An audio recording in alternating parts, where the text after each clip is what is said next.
अंजली दमानिया आणि अजित पवार यांच्यामधला वाद आता उत्पन्नापर्यंत आलाय।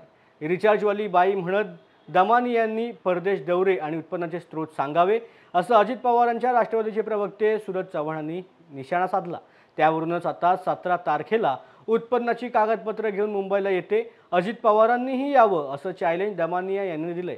गेले काही दिवस मी बघते की मी टीका केली की अजित पवारांचे दोन प्रवक्ते जे आहेत, एक म्हणजे मिटकरी आणि एक म्हणजे सुरज चव्हाण, हे त्यांना तोंडाला येईल ते बोलत जातात आणि वाटेल ते बोलतात। आणि त्यातल्या त्यात मला वाटतं मिटकरी तरी म्हणाले की माझ्या संपत्तीची चौकशी झाली पाहिजे, पण सुरज चव्हाण तर अगदी म्हणजे सुपारीबाज बाई आहे, ती रिचार्जवर चालते वगैरे वगैरे जे बोलतात ना, अक्षरशः तळपायच्या मस्तकाला जाते।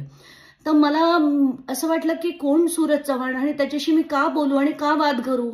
त्याच्यावर मी ट्विटही केलं। मी म्हटलं डोंट रेसल विथ पिग्स, कारण they both get dirty and pigs enjoy it. त्याच्यावर परत त्यांनी आणि सुरू केलं की त्यांच्यावर म्हणे काय कोण ॲडव्होकेट अगरवाल त्यांना हॉटेलमध्ये भेटले आणि ते पैसे देतात आणि अमुक करतात तमुक करतात।